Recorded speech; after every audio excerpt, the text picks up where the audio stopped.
Okay तो आज हम एक न्यू सीरीज स्टार्ट करेंगे। आपका न्यू कोर्स होगा जिसको हम जावास्क्रिप्ट कहते हैं। क्लियर? तो आज हम स्टार्ट करेंगे introduction to JavaScript. Clear? Okay तो आपके पास इसके कुछ कंटेंट्स हैं जिसको हम फॉलो करके आपके इस कोर्स को थोड़ा आगे बढ़ाएंगे। तो इसके अंदर कुछ कंटेंट्स कौन से हैं कि पहले आपको ये पढ़ना है कि what you need to know, आपको कौन सी चीज आनी चाहिए, उसके बाद आप जावास्क्रिप्ट कर सकते हो। क्लियर? सो स्टार्ट करते हैं। यू नीड HTML जो आप ऑलरेडी पढ़ चुके हो, जिसके अंदर हम अपनी वेबसाइट के पेजेस का स्ट्रक्चर बनाते हैं। क्या बनाते हैं? स्ट्रक्चर। क्लियर? उसके बाद आप क्या करते हो, हम पढ़ते हैं CSS। उसी स्ट्रक्चर को अगर हमने डेकोरेट करना होता है या डेकोरेट करना होता है तो हम क्या करते हैं, CSS को यूज करते हैं। क्लियर? उसके बाद आप क्या करते हो, ओके अब है आपके पास इंट्रोडक्शन। पहले आप लोगों ने पढ़ा कि आपको कौन कौन सी चीजों की नीड होती है टू स्टार्ट विथ जावास्क्रिप्ट। वो है HTML एंड CSS, बेसिक चीजें जो है। सही? उसके बाद आपको जो पढ़ना है वो है जावास्क्रिप्ट। तो जावास्क्रिप्ट एक्चुअली है क्या? अब अगर इसके इंट्रोडक्शन की बात करते हैं तो आपके पास JavaScript is an object oriented programming language. ये क्या है? एक ऑब्जेक्ट ओरिएंटेड प्रोग्रामिंग लैंग्वेज है। इसके बाद कुछ और भी लैंग्वेजेस होती हैं जिनको हम प्रोसीजरल या स्ट्रक्चरल प्रोग्रामिंग लैंग्वेजेस कहते हैं। क्लियर? वो सारी चीजें स्ट्रक्चर्स के ऊपर या प्रोसीजर्स के ऊपर डिपेंड करती हैं, जबकि जावास्क्रिप्ट ऑब्जेक्ट ओरिएंटेड के फीचर्स को सपोर्ट करती है और ये ऑब्जेक्ट ओरिएंटेड प्रोग्रामिंग लैंग्वेज है। क्लियर? मैं इसके ऊपर भी एक वीडियो बनाऊंगा कि ऑब्जेक्ट ओरिएंटेड क्या होता है। क्लियर? यानी इसके अंदर यूज होते हैं ऑब्जेक्ट्स एंड क्लासेस। क्या यूज होते हैं? Objects and classes. And object is everything in this world. आप कोई भी चीज को कंसीडर कर लो, वो ऑब्जेक्ट है। क्लियर? फॉर एग्जाम्पल आप, मैं, चेयर, हर एक ऑब्जेक्ट है। सही है? सपोज साकिब है, साकिब एक ऑब्जेक्ट है, पर्सन है ना एक, और उस पर्सन का जो नाम है साकिब है, ये उसके एट्रीब्यूट्स हैं। और हर एक ऑब्जेक्ट के कुछ फीचर भी होते हैं और कुछ इसकी फंक्शनलिटी भी होती है। समझ में आया? सपोज साकिब के घर की एड्रेस, ये फीचर है। साकिब का कलर, ये इसकी क्या है? फीचर्स हैं या एट्रीब्यूट्स हैं। यानी कि हर एक ऑब्जेक्ट की कुछ फीचर्स, कुछ फंक्शनलिटीज होती हैं। सही? अभी काम कौन सा करता है? सपोज पढ़ता है यहां पे। Clear? It is a functionality. So in this world everything is object and every object have their own attributes as well as functionalities. Clear है? जैसे फैन है, फैन एक ऑब्जेक्ट है। क्लियर? फैन का कलर, फैन के जो आपके क्या है, उसके पर है, उसकी मशीन है, मॉडल नंबर है, ये क्या है? उसके फीचर्स हैं। क्लियर? और उसकी फंक्शनलिटी क्या है? उसका काम है चलना। समझ में आ रहा है? क्लियर? वो एयर प्रोवाइड करता है। क्लियर? जैसे कंप्यूटर है, कंप्यूटर का कलर, कंप्यूटर की जो आपकी क्या है, लेंथ है, हाइट है, जो भी सारी चीजें हैं वो क्या है? उसके एट्रीब्यूट्स। उसका काम क्या है? वो चल के कुछ ना कुछ परफॉर्म करता है, आपको डिस्प्ले करता है। Clear? Everything is object in this world and every object have unique identities. Clear? जैसे हम फीचर्स एंड फंक्शनलिटीज कहते हैं। समझ में आया? ओके और इसके कुछ कॉन्सेप्ट हैं जिसको ये सपोर्ट करता है जावास्क्रिप्ट। क्लियर है? Inheritance, polymorphism, object, classes. सही है? ये चीजें हम पढ़ेंगे। उसके बाद JavaScript is a scripting language you can use in conjunction with HTML to create interactive web pages. तो जावास्क्रिप्ट क्या है? जावास्क्रिप्ट एक्चुअली आपके पास एक स्क्रिप्टिंग लैंग्वेज है। अब स्क्रिप्टिंग लैंग्वेजेस वो होती हैं जो रन टाइम पे चलती हैं और इंटरप्रीटर यूज करती हैं। समझ में आया? जो हमने प्रीवियस क्लास में पढ़ा था ना कि ट्रांसलेटर कौन कौन से हैं, इंटरप्रीटर और कंपाइलर। सही? तो आपकी ये लैंग्वेज रन टाइम पे चलती है, इसके अंदर कंपाइलेशन प्रोसेस नहीं होता, डायरेक्ट कोड इसका रन होता है। समझ में आया? और उसके बाद ये प्रोग्रामिंग लैंग्वेज रन टाइम पे इसीलिए कहते हैं क्योंकि आपकी ये क्या है, इसका कंपाइलेशन प्रोसेस नहीं है, ये डायरेक्ट रन होती है। समझ में आया? उसके बाद according to syntax the core JavaScript language resembles C++ and Java. Actually जो इसका सिंटैक्स है, आप ऐसा समझ लो, इसको लिखने का जो तरीका है एक्चुअली वो आपका बेसिकली रिलेट करता है किसके ऊपर? सी, C++ और जावा। सही, इन तीनों लैंग्वेजेस का जो लिखने का तरीका है ना, सिंटैक्स, उसी के अकॉर्डिंग इसका रिलेटेड सिंटैक्स है। जावास्क्रिप्ट उन तीनों लैंग्वेज से रिलेट करती है। समझ में आया? पहले सी थी, फिर C++ बनी और उसके बाद जावा आई थी। सही है? और जावा के बाद जावास्क्रिप्ट है। क्लियर? और दुनिया लेवल पे जावास्क्रिप्ट सेकंड प्रोग्रामिंग लैंग्वेज है। सही, पहली पाइथन है, सेकंड कौन सी है?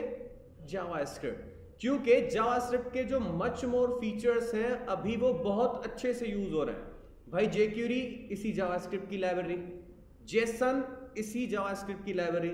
सही है? React.js है, Node.js है, AngularJS है। क्लियर? आपकी Native.js है, जो हम इसके अंदर एंड्रॉइड एप्स बना सकते हैं, और वो ऐसी एप्स होंगी कि विंडोज के फोन के ऊपर चलाओ, ठीक है, या आप जाके उसको किसके ऊपर चलाओ? एंड्रॉइड फोन्स के ऊपर चलाओ, या उसको एप्पल के डिवाइसेस के ऊपर चलाओ, वो डायरेक्ट चल जाएगी, उसको थर्ड पार्टी की जरूरत नहीं है।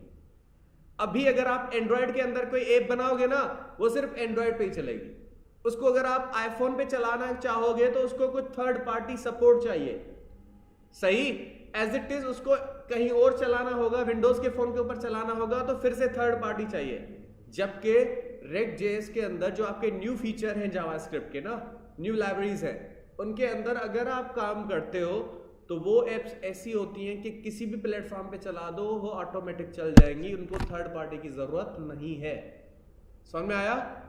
तो इतना अच्छा यूज है जावास्क्रिप्ट का। और आपके न्यू कोर्स जो अभी आया उसके अंदर AngularJS को भी इंक्लूड कर दिया गया है। समझ में आया? जो टाइम आया उसके बाद, अच्छा, with programming construct such as the if statement, the while loop and the and operator. अब ये बताना चाह रहा है यहां पे कि यहां पे कुछ ऐसे कंस्ट्रक्ट हैं जो ऑलरेडी उन प्रोग्रामिंग से बिल्कुल सेम है।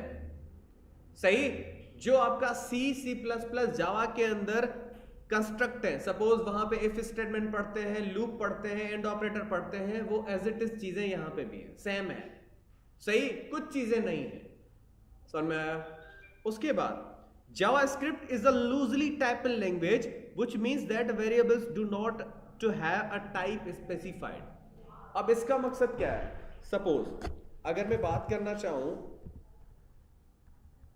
कि अगर आप देखें, अगर मैं जावा के अंदर कोई वेरिएबल बनाऊंगा, इसके ऊपर भी वीडियो बनाएंगे हम वेरिएबल्स के टाइप। सही है? अगर मैं जावा के अंदर एक वेरिएबल बनाता हूं तो मुझे इसका डेटा टाइप डिफाइन करना पड़ता है कि मैं जो वेरिएबल बना रहा हूं वो नंबर्स का होगा। किसका? नंबर्स का। मकसद इंटीजर डेटा टाइप होगा, और उस वेरिएबल का नाम ए है, उसके अंदर मैं सिर्फ नंबर ही ऐड कर सकता हूं, अल्फाबेट ऐड नहीं कर सकता। समझ में आया? लेकिन जावास्क्रिप्ट के अंदर आप डायरेक्ट var कीवर्ड लिखते हो और उस वेरिएबल का नाम लिखते हो और उसकी वैल्यू जो चाहे आप दे सकते हैं। उसका डेटा टाइप डिफाइन नहीं करते कि ये जो ए वेरिएबल है इसके अंदर डेटा किस टाइप का आएगा। आपकी मर्जी है, आप चाहे तो अल्फाबेट पुट कर दे, आप चाहे तो नंबर पुट कर दे, आप चाहे तो बुलियन पुट कर दे, आप चाहे तो डेसिमल पुट कर दे। हमने यहां पे डिफाइन नहीं किया कि ये जो वेरिएबल है वो कौन से टाइप का है। समझ में आया? समझ में आ रहा सबको? सपोज जैसे हम सारे इंसान हैं, क्लियर? अगर हम बात करें फिर हमारे आ जाते हैं मजहब, फिर टाइप डिफाइन हो जाता है ना, हिंदू, मुस्लिम, ज्यू, ये वो फला, है ना, कि इंसान तो है लेकिन इस टाइप का है, मुसलमान है फॉर एग्जांपल। सिर्फ समझाना चाह रहा हूं मैं आपको, क्लियर? अब ये वेरिएबल तो है लेकिन एक लैंग्वेज के अंदर उसका टाइप डिफाइन होता है कि ये नंबर ही ऐड करेंगे, इसके अंदर कुछ और चीज इंसर्ट नहीं कर सकते। सही? तो लेकिन जावास्क्रिप्ट के अंदर आपकी ये चीज क्या है कि यहां पे आप कोई भी वैल्यू दे सकते हो, वेरिएबल का नाम है ये। सही है? जिन लैंग्वेजेस के अंदर आप डेटा टाइप डिफाइन नहीं करते, इसीलिए हम उनको लूजली टाइप्ड लैंग्वेज कहते हैं। क्या कहते हैं? Loosely typed language. क्लियर? कि हम किसी भी वेरिएबल का टाइप डिफाइन नहीं करते। समझ में आ रहा है सबको? ओके। उसके बाद it is commonly called client side JavaScript to emphasize that scripts are run by the client computer rather than the web server. अब यहाँ पे देखो, कुछ लैंग्वेजेस जो होती हैं क्लाइंट साइड प्रोग्रामिंग लैंग्वेजेस होती हैं, कुछ ऐसी होती हैं जो सर्वर साइड प्रोग्रामिंग लैंग्वेजेस होती हैं. समझ में आया? There are two types of programming languages. One are client side programming languages and one are server side programming languages. अब client side वो languages होती हैं जो आपके ही कंप्यूटर के ऊपर या जो क्लाइंट का कंप्यूटर है उसी के ऊपर उनका कोड एग्जीक्यूट हो सकता है. अब ये यहाँ पे जो क्लाइंट कह रहा है ना, वो कह रहा है सिर्फ आपके इस वेब ब्राउजर को. समझ में आया? जावास्क्रिप्ट को एग्जीक्यूट करने के लिए हमें किसी सर्वर की नीड नहीं है. सही? ये इसी वेब ब्राउजर के ऊपर एग्जीक्यूट होता है. इसको रन करने के लिए वेब सर्वर की जरूरत नहीं है. जबकि अगर आप ASP यूज करोगे, PHP यूज करोगे या J2EE यूज करोगे तो उनके लिए आपको सर्वर रिक्वायर होता है. सही? चाहे वो टॉमकेट हो, चाहे अपाची हो या कोई और IIS आपका सर्वर हो. जी पूछे. सुन ले, आपके पास कुछ लैंग्वेजेस ऐसी होती हैं जो सर्वर साइड चलती हैं, कुछ ऐसी हैं जो क्लाइंट साइड चलती हैं. अब क्लाइंट साइड मकसद इसी वेब ब्राउजर के ऊपर या इसी वेब ब्राउजर के ऊपर इसकी कोडिंग एग्जीक्यूट हो जाएगी. इस लैंग्वेज की यानी कि जावास्क्रिप्ट की कोडिंग को चलाने के लिए हमें किसी सर्वर की नीड नहीं है. जी सही है. अच्छा देखो, इसको सर्वर या वेब सर्वर क्या है पहले तो ये बता देते हैं. हम ऐसा करते हैं, पेन टूल ओपन करते हैं और आपको समझाने की कोशिश करते हैं. देखें, फॉर एग्जांपल मैंने कहा कुछ लैंग्वेजेस क्लाइंट साइड है, कुछ आपकी क्या है, सर्वर साइड है. अब क्लाइंट एंड सर्वर होता क्या है? क्लाइंट आपका, ये जो अगर हम क्लाइंट कह रहे हैं ना, क्लाइंट है आपका वेब ब्राउजर. किसको कहते हैं? सही है. और सर्वर जो हम कह रहे हैं server side languages, server side languages वो होती हैं जो आपके वेब सर्वर पे चलती हैं. किस पे भाई? देखो मेरे पास अभी जावास्क्रिप्ट है. जावास्क्रिप्ट का कोड इसी वेब ब्राउजर जो आपका क्रोम है इसके ऊपर एग्जीक्यूट हो सकता है. समझ में आया? क्लियर? और आपकी एक होती है PHP है, ASP है. सही है? या आपके पास JSP है, जावा सर्वर पेजेस है. सही है? या आपके पास ASP जैसे मैंने कहा एक्टिव सर्वर पेजेस है. ये आपकी क्या है पता है? ये ऐसी लैंग्वेजेस हैं जिनको चलाने के लिए एक वेब सर्वर चाहिए. क्या चाहिए? Web server. क्लियर? यानी कि इनकी कोडिंग विदाउट वेब सर्वर के रन ही नहीं कर सकते. अगर आप सिंपल हेलो का प्रोग्राम भी लिखते हो ना, वो PHP का या किसी भी जो आपकी सर्वर साइड लैंग्वेज है वो विदाउट सर्वर के एक स्टेटमेंट भी प्रिंट नहीं करेगा. सही? जबकि आपकी ये कोडिंग जो है वो डायरेक्टली आप एग्जीक्यूट कर सकते हो. और वेब सर्वर होता है हमारा इंटरनेट के ऊपर. सही? आप लोकल सर्वर भी यूज कर सकते हो. PHP की कोडिंग करता हूं ना मैं, XAMPP को मैं लोकली यूज कर सकता हूं, WAMP यूज कर सकता हूं. सही है? उसके अंदर होगा क्या पता है? उसको आप सर्वर प्रोवाइड करोगे उस लैंग्वेज को, क्योंकि it need a server to execute its code. Without server you can not execute its code. सही है? PHP हो, ASP हो, JSP हो, इनके कोड्स को एग्जीक्यूट करने के लिए कोई ना कोई सॉफ्टवेयर है. सर्वर भी एक सॉफ्टवेयर है ना, वो आपको चाहिए टू एग्जीक्यूट इट्स कोड्स. समझ में आया? क्लियर? लेकिन जावास्क्रिप्ट को रन करने के लिए हमारे पास क्लाइंट होना चाहिए जिसे हम वेब ब्राउजर कहते हैं. वेब ब्राउजर को ही क्लाइंट कहते हैं, वेब क्लाइंट. सही है? और उसी के ऊपर हम इसकी कोडिंग एग्जीक्यूट कर सकते हैं.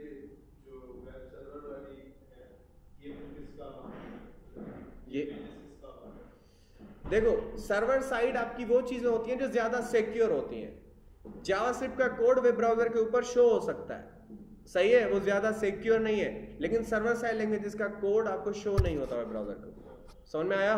Server side languages more secure होती हैं as compare to client side programming languages. सही है? मैं इसी का कोड भी दिखाऊंगा और आपकी कौन कौन से फीचर्स हैं मैं आपको वन बाय वन समझाता हूं. सही? Okay, we have to come over here. अच्छा, इसकी कुछ हिस्ट्री है. JavaScript was originally developed by Brendan Eich of Netscape under the name Mocha. तो आपका JavaScript का जो फादर है उसका नाम ब्रेंडन इच है. क्लियर? और उसके बाद ये आपका इसका जो पहला नाम था वो मोका रखा गया था. क्या रखा गया था? क्लियर है? उसके बाद later renamed to LiveScript. इसके बाद इसका नाम क्या रखा गया था? LiveScript. समझ में आया? और अच्छा, थर्ड पॉइंट पढ़ लीजिएगा. यहाँ पे finally to JavaScript mainly because it was more influenced by the Java programming language. इसका फाइनली जो जावास्क्रिप्ट नाम रखा गया ना, वो सिर्फ इसीलिए रखा गया क्योंकि ये ज्यादा इन्फ्लुएंस करती है जावा प्रोग्रामिंग लैंग्वेज से। सही है, ज्यादातर कॉन्सेप्ट जो जावा प्रोग्रामिंग लैंग्वेज के है ना, वही आपको जावास्क्रिप्ट के अंदर मिलेंगे। लेकिन आपकी ये क्या है, क्लाइंट साइड प्रोग्रामिंग लैंग्वेज है जावास्क्रिप्ट। समझ में आया? जिसका कोड आप देख सकते हो। Clear? JavaScript very quickly gained widespread success as a client-side scripting language or web pages. इसको ज्यादा जो प्रायोरिटी मिलती है ना, वो सिर्फ वेबसाइट्स के अकॉर्डिंग। सही है, वेब पेजेस को जब हम इंटरेक्टिव बनाना चाह रहे होते हैं तो हमें JavaScript को यूज करना पड़ता है। फॉर एग्जाम्पल, आप लोगों ने वाउ स्लाइडर पढ़ा था। वाउ स्लाइडर के अंदर आपने देखा था एक JavaScript की फाइल थी। सही है, इवन आपको जब उसके अंदर कुछ चेंजिंग करनी थी तो वो भी JavaScript के अंदर कर रहे थे। सही है, जितने भी आपको देखो, आपके वो जो बूटस्ट्रैप के अंदर आ जाओ, उसके अंदर पैनल से ना मॉडल था, या जब आप क्लिक करते हो तो एक लिस्ट ओपन होती है नेविगेशन की। ये सारी चीजें कहां से बनी हुई है? जावास्क्रिप्ट से। समझ में आ रहा है? ये सारे इवेंट कहां से हमें प्रोवाइड होते हैं? जावास्क्रिप्ट से। जावास्क्रिप्ट ऐसी लैंग्वेज है तो क्लाइंट साइड, लेकिन सारे फीचर्स को सपोर्ट करती है जो आपकी सर्वर साइड लैंग्वेजेस होती हैं। लेकिन कुछ इसके कॉज भी हैं जिसको हम पढ़ेंगे आगे चल के कि इसके अंदर कौन से डिसएडवांटेजेस भी हैं। क्लियर है? इसके प्रोज भी पढ़ेंगे, कॉन्स भी पढ़ेंगे। As a consequence, Microsoft named its implementation JScript to avoid trademark issues. तो इन लोगों ने ट्रेडमार्क इश्यूज को हटाने के लिए इसका नाम JScript रखा था माइक्रोसॉफ्ट ने। कौन सा नाम? JScript। सही है, इसके और भी नाम आएंगे, यहाँ पे आ जाए। क्लियर? तो हमने, ठीक है, वापस चलते हैं। कहाँ पे थे हम?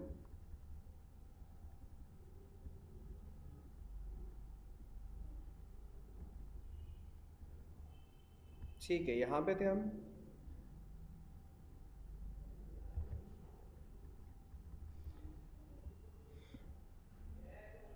क्लियर? अच्छा, अब आपके पास JavaScript was included in Internet Explorer 3.0 released in August 1996। जब JavaScript का पहला वर्जन रिलीज हुआ था तो पता है इसको कहां पे चलाया गया था? इंटरनेट एक्सप्लोरर के 3.0 वर्जन पे। समझ में आया? तब क्रोम के साथ इन लोगों ने नहीं किया था, इसको अपलोड किसके साथ किया था? इंटरनेट एक्सप्लोरर, जो आपका वेब सर्वर है, सॉरी वेब ब्राउजर है, जिसको हमने यूज किया था टू रन और एग्जीक्यूट कोडिंग ऑफ JavaScript। समझ में आया? इसका फादर ब्रेंडन नीचे ही याद रहे। क्लियर? अब इसकी और भी हिस्ट्री है, देखें यहाँ पे।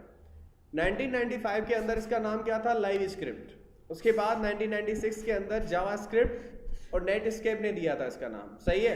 उसके बाद इंटरनेट एक्सप्लोरर के साथ जब 3.0 वर्जन इसका हुआ था, क्या हुआ था? रिलीज हुआ था, तो इसको JScript नाम रखा था इन लोगों ने, जो माइक्रोसॉफ्ट ने रखा था। सही? उसके बाद यहाँ पे आके इसका नाम क्या रखा गया 1997 के अंदर? ECMA script. क्लियर है? इसका भी मैं बताऊंगा आगे चल के। सही है? अच्छा, JavaScript is a simply scripting language। क्या है वो? ये ज्यादातर स्क्रिप्ट्स के ऊपर डिपेंड करती है। स्क्रिप्टिंग लैंग्वेजेस वो होती हैं जो रन टाइम पे चलती हैं। क्लियर है? उसके बाद can not right a desktop application. JavaScript के अंदर आप कोई डेस्कटॉप एप्लीकेशन नहीं बना सकते। हाँ, आप वेब एप्लीकेशन बना सकते हो।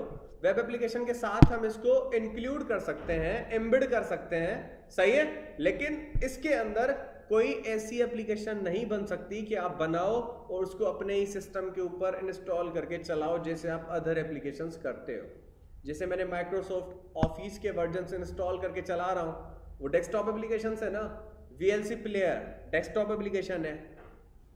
वो सॉफ्टवेयर जो आप अपने कंप्यूटर के ऊपर इंस्टॉल करके चलाते हो उनको डेस्कटॉप एप्लीकेशन कहते हैं। जो आपकी इंटरनेट के ऊपर चलती हैं उनको वेब एप्लीकेशंस कहा जाता है। कुछ आपकी हैं मोबाइल एप्लीकेशंस। सही है? जो आपकी अपनी मोबाइल्स के ऊपर चलती हैं, जिन्हें ऐप्स कहते हैं। जी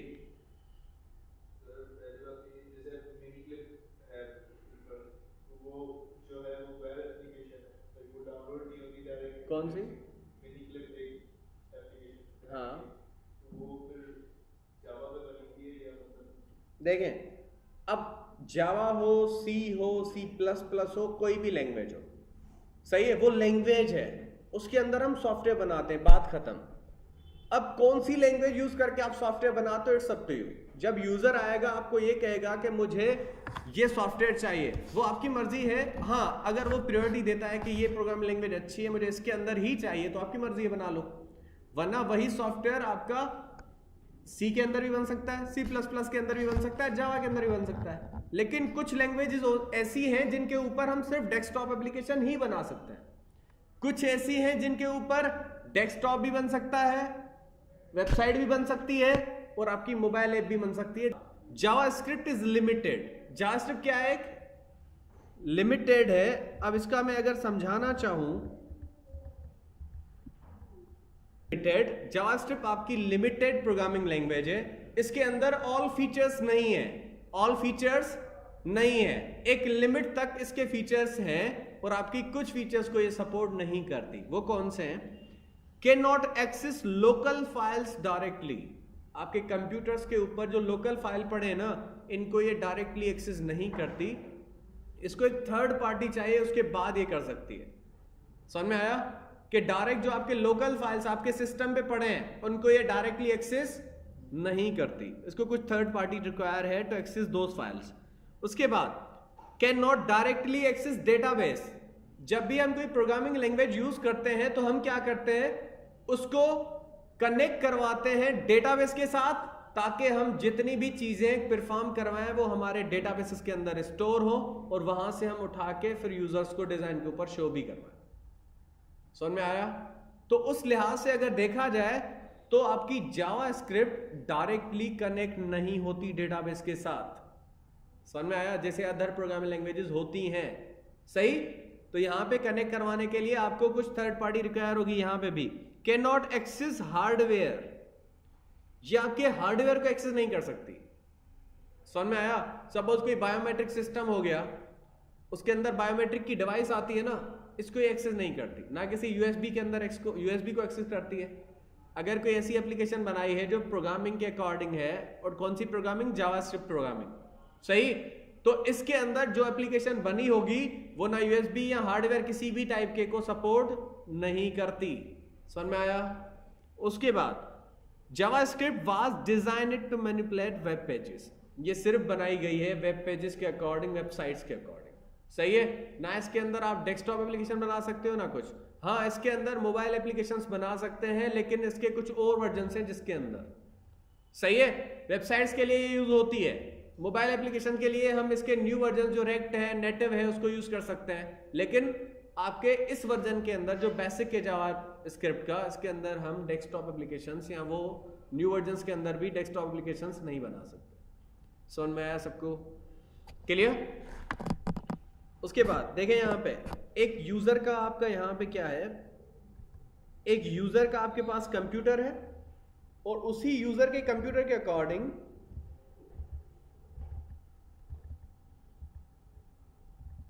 ठीक है, अच्छा देखें, उसी यूजर के कंप्यूटर के अकॉर्डिंग आपके पास देखो क्या है, यूजर्स कंप्यूटर के अंदर क्या होता है? ब्राउजर होता है, और उसके अंदर क्या क्या एग्जीक्यूट हो सकता है? HTML, CSS and JavaScript. जबकि अगर वेब सर्वर की बात की जाए तो वहां पे मैंने अभी आपको बताया था कि कौन सी प्रोग्रामिंग लैंग्वेजेस एग्जीक्यूट होती हैं? PHP, हाइपरटेक्स्ट प्रीप्रोसेसर कहते हैं इसे, ASP.NET यानी कि एक्टिव सर्वर पेजेस जिसे हम कहते हैं, ASP, सही। वो आपके .NET के फ्रेमवर्क के अंदर आती है। .NET आपका एक सॉफ्टवेयर है जिसके अंदर ASP को हम एग्जीक्यूट करते हैं। समझ में आया? उसके बाद रूबी ऑन रेल्स। रूबी एक प्रोग्रामिंग है, ऑन रेल्स एक क्या है? एक फ्रेमवर्क है जिसके ऊपर रूबी प्रोग्रामिंग को हम एग्जीक्यूट करते हैं, सही है। इसको हम यूज करते हैं designing purpose as well as developing के साथ, सही है। जितने भी डायग्राम या हमारे टेस्टिंग पर्पस के लिए जो डायग्राम यूज होते हैं वो रूबी के अंदर बना सकते हैं। रूबी लैंग्वेज है। ऑन रेल्स एक क्या है? फ्रेमवर्क है जिसके ऊपर रूबी प्रोग्रामिंग को हम एग्जीक्यूट करते हैं। समझ में आया सबको? उसके बाद what JavaScript can do, JavaScript क्या क्या कर सकती है। वो प्रीवियस जो स्लाइड थी उसके अंदर ये था कि जावास्क्रिप्ट क्या क्या नहीं कर सकती। क्लियर? अब यहां पे JavaScript gives HTML designers a programming tool. भाई आपके जितने भी हम डिजाइनर्स हैं HTML के ऊपर कोडिंग करते हैं, HTML क्या है? मार्कअप लैंग्वेज है। कौन सी लैंग्वेज है? Markup language. हम ऐसा नहीं कह सकते कि वो कोई फंक्शनलिटी प्रोवाइड करती है, सही।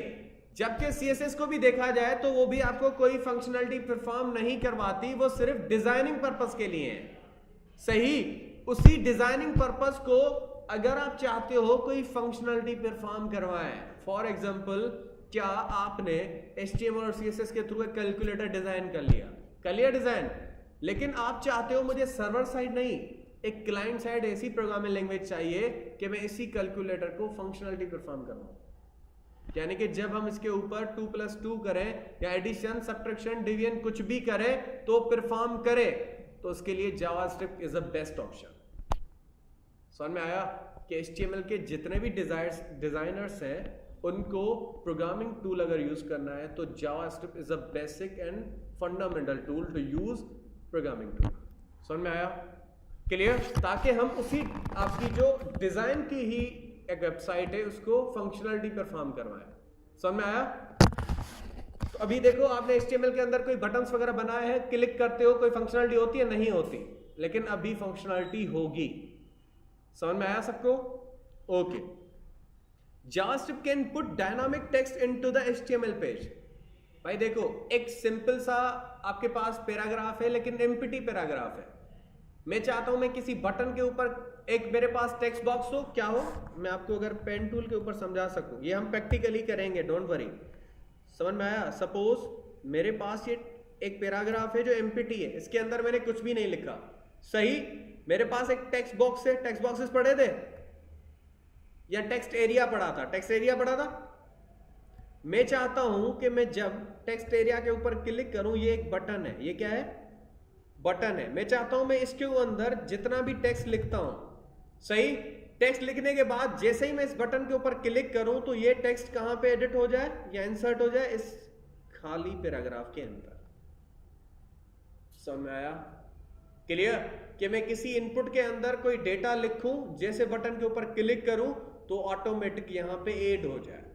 क्लियर? जो होती है फंक्शनलिटी, जहां पे यूजर इंटरेक्ट करता है। क्या करता है? यूजर इंटरेक्ट करता है आपके उन्हीं वेब पेजेस के साथ। जबकि अगर हम कहीं और बात करें तो उसके अंदर आपकी यूजर इंटरेक्शन नहीं होती। डिजाइन सिर्फ क्या होती है? डिजाइन ही होती है, उसके अंदर आप इंटरेक्शन नहीं कर सकते यूजर्स। क्लियर है?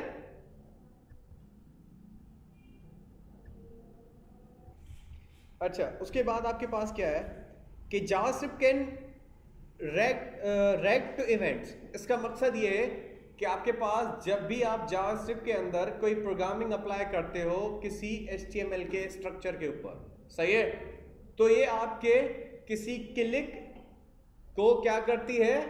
क्लिक के अगेंस्ट कोई काम करती है, सही है। सपोज आपने बटन के ऊपर क्लिक किया तो कोई फंक्शनलिटी परफॉर्म करवा सकते हो आप जावास्क्रिप्ट से। क्लियर? जो आप HTML के डिजाइन के ऊपर कर सकते हो बाय यूजिंग जावास्क्रिप्ट। उसके बाद JavaScript can read and right HTML elements. किसी एलिमेंट को रीड भी कर सकते हैं और राइट भी कर सकते हैं। समझ में आया? किसी पैराग्राफ के अंदर आपने टेक्स्ट लिखा, आप दूसरे के साथ कंपेयर करवा सकते हो कि अगर इस पैराग्राफ का इसके साथ इक्वल नहीं है तो आपकी ये चीज हो या ये ना हो, आपकी मर्जी है। क्लियर है? हम राइट भी करवा सकते हैं, जैसे मैंने अभी आपको बताया कि आपने कोई टेक्स्ट लिखा, क्लिक करोगे तो पैराग्राफ के लास्ट में या पहले या मिडिल में आप इंसर्ट भी करवा सकते हो कोड, सही। उसके बाद JavaScript can be used to validate input data. ये इसका बहुत अच्छा फीचर है। पता है, जब भी आप वैलिडेशन की बात करते हो, 3 किस्म की वैलिडेशन होती है। कितनी? 3 किस्म की वैलिडेशन। एक होती है आपकी क्लाइंट साइड, जो आपकी इसी डिजाइन के ऊपर जावास्क्रिप्ट परफॉर्म करवाती है। क्लियर? उसके बाद एक सर्वर साइड, एक है database side. There are 3 types of validation. अब वैलिडेशन होती क्या है? भाई देखो, आप लोगों ने किसी वेबसाइट के ऊपर जब फॉर्म फिल किया होगा, वहां पे NIC प्रोवाइड करते हो। NIC के अंदर 13 डिजिट होते हैं। कितने? 13 डिजिट होते हैं। और आप क्या करते हो? आपको यह पता है कि हर 5 डिजिट, पहले 5 डिजिट के बाद एक हाइफन की सिंबल आती है, माइनस सिंबल, सही। फिर 7 डिजिट लिखते हो, फिर हाइफन की सिंबल, फिर लास्ट डिजिट लिखते हो। आप लोगों ने देखा होगा किसी वेबसाइट्स के ऊपर ऑटोमेटिक हाइफन की सिंबल आ जाती है, आती है। और आपके 13 के ज्यादा इंसर्ट ही नहीं होंगे कैरेक्टर, वो वैलिडेशन कहलाती है। आप लोगों ने कभी भी यूजर नेम, ईमेल वगैरह रखी है, पासवर्ड लिखते हो तो आपसे क्या कहा जाता है कि आपने पासवर्ड स्मॉल भी देना है, कैपिटल अल्फाबेट भी होने चाहिए, कोई सिंबल भी होना चाहिए। वीक आपका और आपका स्ट्रॉन्ग पासवर्ड के लिए देते हैं ना, सही। इसके लिए भी हम जावास्क्रिप्ट को यूज कर सकते हैं to make validation on your web pages, सही, ताकि कल को अगर कोई भी बंदा आपकी वेबसाइट के ऊपर लॉगिन करे या कोई साइन अप करे तो उसको हम पूरी वैलिडेशन दे दें कि जो भी डेटा आएगा उस वेबसाइट के ओनर या वेबसाइट का जो प्रोग्रामर है उसी की मर्जी से आएगा कि मुझे यहां पे पासवर्ड के लिए ये चीजें आपको देनी है, आपको ईमेल के लिए ये चीजें देनी है। अगर आप @ सिंबल नहीं देते तो इश्यू आएगा, फॉर एग्जांपल, सही है। और आपको बिल्कुल लास्ट में @yahoo.com gmail.com लिखना है, ये भी वैलिडेशन है, सही है। तो ये सारी चीजें, आपका सपोज जो आपका नेम है वो 20 कैरेक्टर से ज्यादा नहीं होना चाहिए, आपकी एड्रेस है 20, 100 या 200 से ज्यादा कैरेक्टर्स की नहीं होनी चाहिए, ये भी वैलिडेशन है, सही। कि कितना डेटा कौन सी फील्ड के अंदर आप इंसर्ट करोगे और किस टाइप का डेटा इंसर्ट करोगे, आपको चीजें देनी है। कि NIC के अंदर हम अल्फाबेट नहीं लिख सकते, ABCD वगैरह, ये भी वैलिडेशन है। ये सारी चीजें हम जावास्क्रिप्ट के थ्रू कर सकते हैं, समझ में आया। उसके बाद JavaScript can be used to detect the visitors.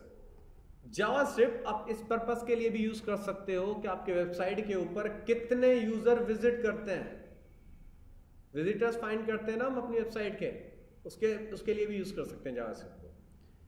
अच्छा, what needed to write a JavaScript. JavaScript को लिखने के लिए क्या रिक्वायर है, it doesn't matter it be, आपको कुछ भी हो जाए, कोई भी बेसिक जो आपका कंप्यूटर है, एक पीसी होना चाहिए, उसके अंदर कोई भी ऑपरेटिंग सिस्टम हो, मैक हो जिसे हम मैकिंटोश कहते हैं। अगर आपके पास डिवाइस या पीसी किसका है, एप्पल का है, तो मैक ऑपरेटिंग सिस्टम इंस्टॉल करेंगे। आपके पास विंडोज है या मैक है तो आप उसके ऊपर लिनक्स भी यूज कर सकते हो। जैसे विंडोज है ना, विंडोज ऑपरेटिंग सिस्टम है, लिनक्स भी, लिनक्स क्या है, ऑपरेटिंग सिस्टम है। उसके बाद मैक भी क्या है, ऑपरेटिंग सिस्टम है, जैसे एंड्रॉयड, iOS, सारी चीजें, सही, ठीक है। ये था आपका एक, नहीं, एक तो हमसे ना ये बार बार प्रेस हो जाता है बटन,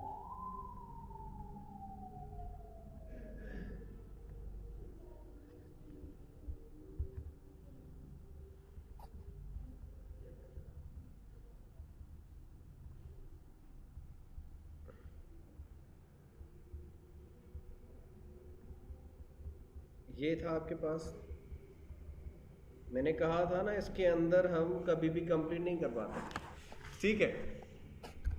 अच्छा, आपके पास कोई भी ऑपरेटिंग सिस्टम हो, उसके बाद what ever language it be, आपकी लैंग्वेज कोई भी हो, PHP हो, Ruby on Rails हो, ASP.NET हो, आप किसी भी लैंग्वेज के अंदर जावास्क्रिप्ट को यूज कर सकते हो, सही है। ये एम्बेडेड है, क्लियर है। उसके बाद नो लाइसेंसिंग इज नीड, आपको किसी लाइसेंस वगैरह के देने की जरूरत नहीं है, क्लियर है, क्योंकि आपकी ये लैंग्वेज उसी वेब ब्राउजर के ऊपर रन हो जाती है।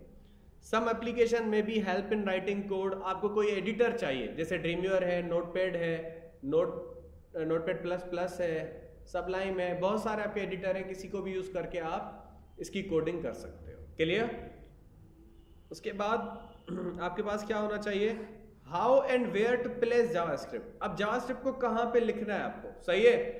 JavaScript consists of JavaScript statement that are placed within the HTML text in a web page। अब वहां पे आपने जब बूटस्ट्रैप यूज किया था, स्क्रिप्ट लिखते थे, एज इट इज जावास्क्रिप्ट की कोडिंग करने के लिए आपको स्क्रिप्ट का टैग ऑन करना है और उसको क्लोज करना है, क्लियर है।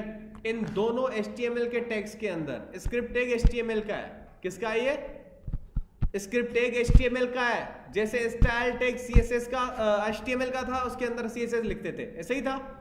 As it is script tag किसका है, HTML का है, उसके अंदर हम जावास्क्रिप्ट की कोडिंग करते हैं। समझ में आ रहा है सबको, ओके। उसके बाद the script tag alert the browser program to begin interpreting all the text between these text as a script. ये स्क्रिप्ट टैग क्या करता है, आपके वेब ब्राउजर के अंदर जो इंटरप्रीटर है, जो इस कोडिंग को ट्रांसलेट करता है, समझता है या एग्जीक्यूट करवाता है, उसे इंटरप्रीटर कहते हैं, सही है।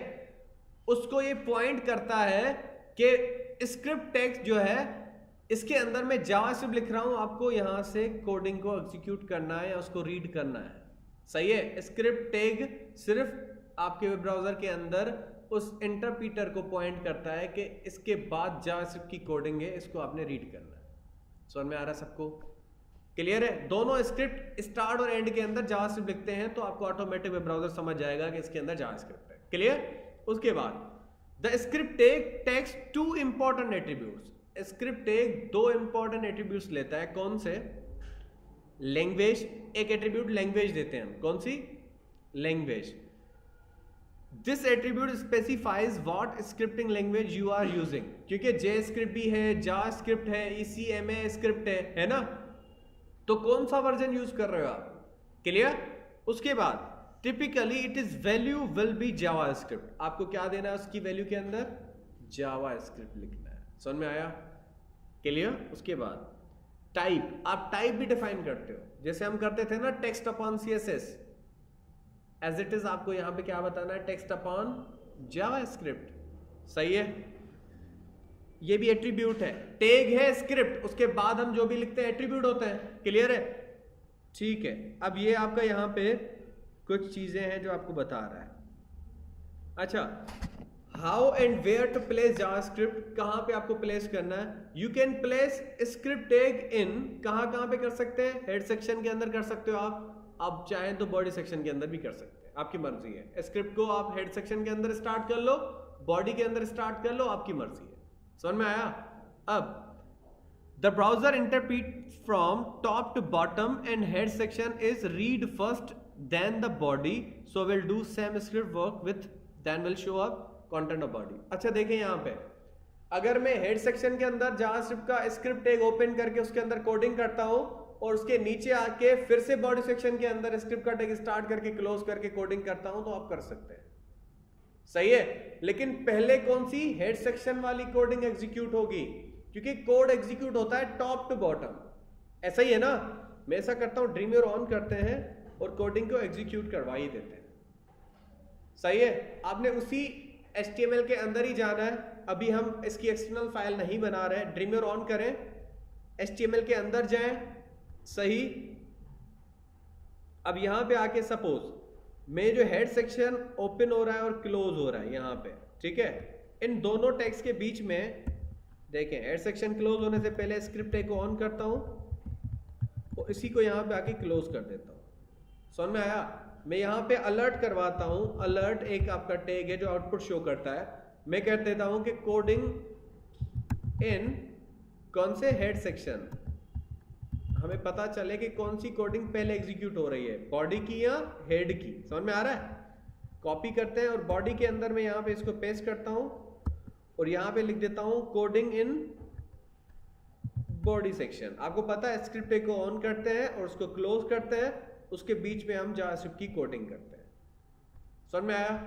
इसको मैं सेव करता हूं और इसको हम 18090 JS,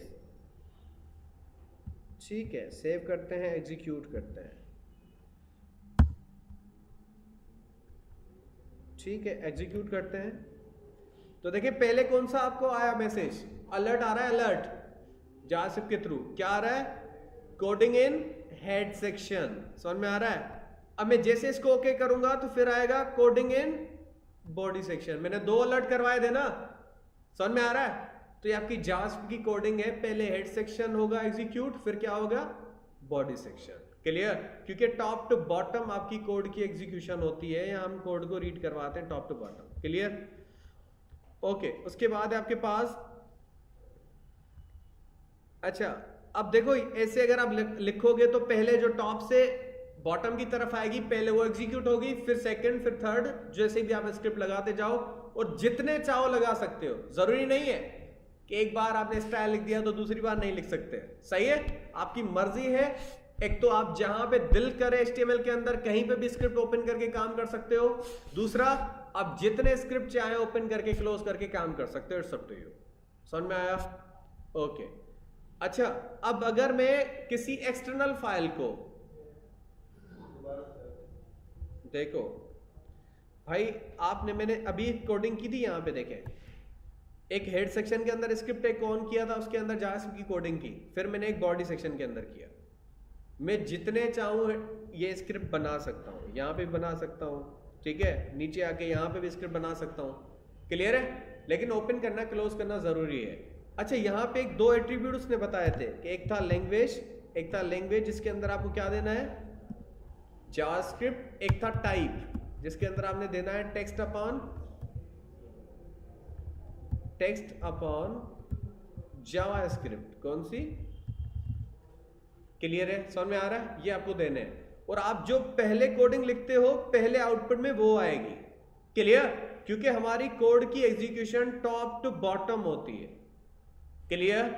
ये था आपके पास इसका। अच्छा, अगर हम बात करते हैं अभी इसकी, अच्छा अब अगर मैं, जैसे एक्सटर्नल CSS हम अप्लाई करते थे ना, वैसे हम एक्सटर्नल जावास्क्रिप्ट भी अप्लाई कर सकते हैं। सही है? तो उसके करने के लिए क्या करोगे आप? फॉर एग्जांपल मैं क्या करता हूं, यहां पे आके इसको Ctrl+Z कर लेते हैं और आपकी, ठीक है, अब मैं Ctrl+N करता हूं। देखो यहाँ पे आप HTML लिखते हो, HTML टेम्पलेट है और नीचे ही आपका जावास्क्रिप्ट भी है? इसको आके क्रिएट करोगे तो आपको एक जावास्क्रिप्ट की फाइल मिल जाएगी। देखें यहाँ पे शो कर रहा है जावास्क्रिप्ट डॉक्यूमेंट, ये कमेंट है, इसको आप हटा भी सकते हो, आपकी मर्जी है।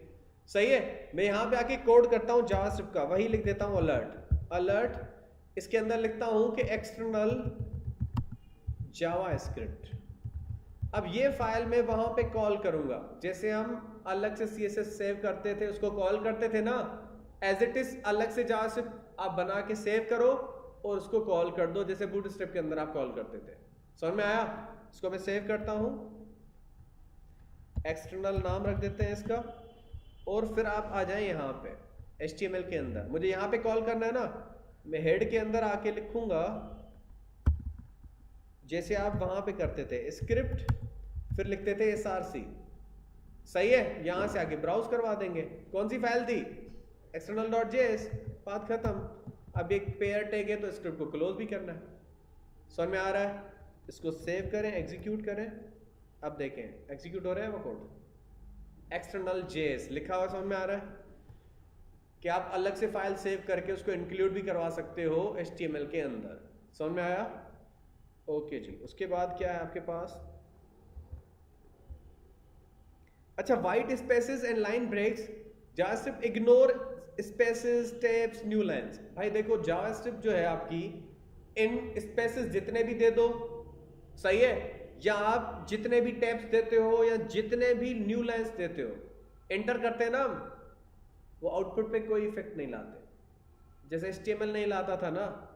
सही है? फॉर एग्जांपल मैं अगर मैं समझाना चाहूँ, ये देखिए एक्सटर्नल CSS है ना, इसके अंदर अभी मैं अलर्ट नहीं कर रहा, मैं इसको document.write लिखता हूँ। क्या लिखते हैं? document.write। अब ये अलर्ट नहीं करेगा, आपकी कोडिंग वेब ब्राउजर के ऊपर एग्जीक्यूट कर देगा। सही है? वो जो आपका मैसेज आ रहा है ना, अब मैसेज नहीं आएगा, डायरेक्ट क्या करेगा, वो वहां पे शो कर देगा। पहले मैं यहाँ पे आता हूँ, इसको एग्जीक्यूट करता हूँ ताकि आप देख लो। एग्जीक्यूट ऑलवेज आप HTML की फाइल को करोगे। सही है? तो देखें यहाँ पे, अब आपको यहाँ पे कोडिंग शो कर रहा है, वहां पे आपने जो भी लिखा है आप रन कर रहे हो, यहाँ पे शो करेगा। सही है? ये है HTML की फाइल, लेकिन यहाँ पे जितना भी कोड आपका इंक्लूड हो रहा है, कहां से आ रहा है? जो आपकी एक्सटर्नल जावास्क्रिप्ट की फाइल है वहां से आ रहा है। सही है? अब अगर मैं फॉर एग्जांपल ये जो आपने जावास्क्रिप्ट की कोड के अंदर स्पेसेस अगर मैं देता हूं, यहाँ पे देखें जितने भी देता हूं, सेव करते हैं, एग्जीक्यूट करते हैं, देखें आउटपुट पे कोई फर्क पड़ा? समझ में आया कि आप जितने भी टैब्स दे दो, स्पेसेस दे दो, आउटपुट के ऊपर कोई फर्क नहीं पड़ने वाला। फॉर एग्जांपल मैं इस document.write को इतने स्पेसेस ऊपर से न्यू लाइन करता हूं, एंटर करता हूं, एग्जीक्यूट करते हैं, यहां पे आते हैं, आउटपुट पे कोई फर्क पड़ा? नहीं। तो जितने भी न्यू लाइन देते हो, स्पेसेस देते हो, इंटर्स करते हो, टैब्स लगाते हो, वो आपके आउटपुट के ऊपर कोई इफेक्ट नहीं करने वाले। समझ में आया? उसके बाद है आपके पास ऑप्शनल सेमीकोलंस। अब सेमीकोलंस के दो पर्पस है, सी के अंदर भी देते थे, सी प्लस प्लस के अंदर, जावास्क्रिप्ट के अंदर। किसी भी स्टेटमेंट को टर्मिनेट करने के लिए हम क्या यूज करते हैं? सेमीकोलन। क्या यूज करते हैं? सेमीकोलन। लेकिन यहां पे ऑप्शनल भी है और मैंडेटरी भी है। अब कहां पे ये आपको ऑप्शनल देना है, यानी कि कहां पे आप दें या ना दें आपकी मर्जी है, और कहां पे आपको जरूरी देना है। तो मैं आपको अगर समझाना चाहूं, देखो जावास्क्रिप्ट का जो कोड था ना, ये सही है, मैं इसको यहां पे लाता हूं। अगर आपकी ये एक ही लाइन है, अगर ये एक ही लाइन है और आप लास्ट में सेमीकोलन नहीं देते, तो फिर भी एरर नहीं आएगा, फिर भी एरर नहीं आएगा। सेव करके आप एग्जीक्यूट करें तो आउटपुट पे कोई इफेक्ट नहीं पड़ेगा। देखें आ रहा है, वही आ रहा है ना आउटपुट। लेकिन अगर मैं ऐसी ही लाइन, ऐसी ही डॉक्यूमेंट डॉट राइट यहां पे आके इसी लाइन के अंदर, न्यू लाइन पे नहीं लिख रहा कोड, इसी लाइन के अंदर लिख रहा हूं, समझ में आया? और अगर मैं, यानी देखो दो स्टेटमेंट मैंने एक ही लाइन पे लिखे हैं और पहली को मैंने सेमीकोलन भी नहीं दिया, पहली को सेमीकोलन नहीं दिया, तो तब भी आपको एरर देगा। तब ये क्या देगा? ये HTML CSS नहीं है कि आपको एरर ना दिखेंगे, ये प्रोग्रामिंग लैंग्वेज है। तो यहां पे आपको एरर भी पता चलेगा कि कौन सा एरर है और कौन सी लाइन पे है। समझ में आया? एक तो ड्रीमयोर आपको बताएगा कौन सा एरर है, अगर ड्रीमयोर नहीं बताया आप यहां पे आके एग्जीक्यूट करो तो कुछ भी एग्जीक्यूट नहीं होगा, क्योंकि वहां पे एरर है। समझ में आया? ये HTML नहीं है कि जो सही होगा एग्जीक्यूट हो जाएगा, जो गलत होगा नहीं होगा एग्जीक्यूट। ये जावास्क्रिप्ट है, ये प्रोग्रामिंग लैंग्वेज है। अब यहां पे कैसे एरर करेंगे, देखें मैंने ये जिसके अंदर HTML, जिसके अंदर मैंने जावास्क्रिप्ट कॉल की हुई है, HTML का फाइल है ना, इसको एग्जीक्यूट किया, कुछ भी आउटपुट नहीं आया, यहां पे आके राइट क्लिक कर दो और कंट्रोल प्लस शिफ्ट प्लस आई प्रेस कर दो, आपकी मर्जी है, या इंस्पेक्ट एलिमेंट के ऊपर क्लिक कर दो। जैसे आप इंस्पेक्ट एलिमेंट करेंगे तो आपको सारी जावास्क्रिप्ट की कोडिंग यहां पे शो हो जाएगी। शो हो रहा है, देखें। अच्छा, उसके बाद ये एलिमेंट्स है जो आपने यूज किए हैं, देखें शो हो रही है कोडिंग, लेकिन आपकी वो एक्सटर्नल फाइल है ना, तो शो नहीं होगी। यहां पे देखो कुछ एरर शो कर रहा है, 1 एरर कर रहा है। इसके ऊपर क्लिक करें या कंसोल के ऊपर जाएं, तो यहां पे कंसोल के ऊपर क्या बता रहा है आपको? कैनकॉर्ड सिंटैक्स एरर है। कौन सा? इसके ऊपर क्लिक करें, external.js बता रहा है ना कौन सी फाइल में है। इसके ऊपर क्लिक करें तो आपको बता देगा line number as it is. देखें मैं यहां पे आता हूं, आपको बता रहा है कि यहां पे एरर है इस लाइन के अंदर। समझ में आया? और कौन दे रहा है एरर? देखो नीचे डोम कौन दे रहा है? Document object model. पता है, बताया था ना HTML की कोडिंग को कौन रीड करता है? डोम करता है ना। डोम पार्सर है, सही है, जो आपकी कोडिंग को एग्जीक्यूट करवाता है या आपको उसकी कोडिंग को रन करता है। अब देखो यही एरर है। एरर कौन सा है? ये है। और कौन सी लाइन है? आपको बता रहा है इस लाइन के अंदर एरर है। समझ में आया? लेकिन यहां पे मैं इसको चेंज नहीं कर सकता। ये आपकी मकसद गलत फहमी होगी कि अगर आप यहां पे आके चेंजिंग कर रहे हो और करते भी रहो तो कुछ इफेक्ट नहीं होने वाला। समझ में आया? ठीक है, तो यहां पे आके अगर आप कुछ लिखना भी चाहोगे तो लिख नहीं पाओगे। क्लियर? जावास्क्रिप्ट की कोडिंग देख तो सकते हो, देखो देख रहा हूं ना मैं पूरी कोडिंग, लेकिन उसको चेंज नहीं कर सकते। क्लियर? हाँ, इसको कॉपी करके अपनी कोई चीज के अंदर इंक्लूड कर सकते हैं, लेकिन हम इसको यहीं पे एडिट नहीं कर सकते। समझ में आ रहा है सबको? क्लियर? तो एक ये थी आपकी एरर्स। अच्छा, एरर आप पहली लाइन को फिर आपको सेमीकोलन देना जरूरी है। समझ में आया? क्लियर? अगर एक ही लाइन है तो सेमीकोलन दें ना दें आपकी मर्जी है। अगर एक ही लाइन पे 2 स्टेटमेंट लिखे हैं, जो मैंने अभी लिखे हैं ना स्टेटमेंट, तो आपको फिर पहली के अंदर, या अगर 10 भी लिखे हैं ना एक लाइन के अंदर, तो सब में सेमीकोलन देना जरूरी है। समझ में आया? क्लियर है सबको? उसके बाद यहां पे आते हैं। अच्छा, केस सेंसिटिविटी, ये क्या होता है? JavaScript is a case sensitive language. ये क्या है? केस सेंसिटिव लैंग्वेज है। इसके अंदर कैपिटल ए बड़ा है, स्मॉल ए बड़ा अलग है। सही, कैपिटल ए लिखा है और स्मॉल ए लिखा है, तो दोनों अलग अलग है। क्यों? पता है? आप लोगों ने HTML के अंदर कोडिंग स्मॉल में लिखो कैपिटल में लिखो, आउटपुट पे कोई फर्क नहीं पड़ने वाला, ऐसा ही है ना। लेकिन अगर मैं जावास्क्रिप्ट के अंदर सपोज दो वेरिएबल्स बनाता हूं, क्या बनाते हैं, दो, देखें मैं यहां पे आता हूं, वेरिएबल हम यहां पे बनाते हैं var कीवर्ड से, ठीक है। var a is equal to, उसके अंदर मैंने वैल्यू असाइन कर दी है 22, कौन सी, 22। अब ये स्मॉल a है, मैं दूसरा वेरिएबल बनाता हूं कैपिटल A, जिसको वैल्यू असाइन करता हूं 14 समझ में आया। अब अगर मैं यहां पे आके इसको कॉल करना चाहूं, मैं यहां पे डायरेक्ट स्मॉल a को कॉल करता हूं, कौन से a को, जिसके अंदर वैल्यू कितनी रखी है हमने 22। मैं सेव करता हूं, एग्जीक्यूट करता हूं इस HTML वाले कोड को। अब देखें आउटपुट क्या आ रहा है, देखिए क्या आ रहा है, 22 आ रहा है ना, क्योंकि हमने कौन से a को कॉल किया है, स्मॉल a को, सही है। अब अगर मैं कैपिटल A को कॉल करता हूं यहां पे आके देखें तो क्या आएगी वैल्यू,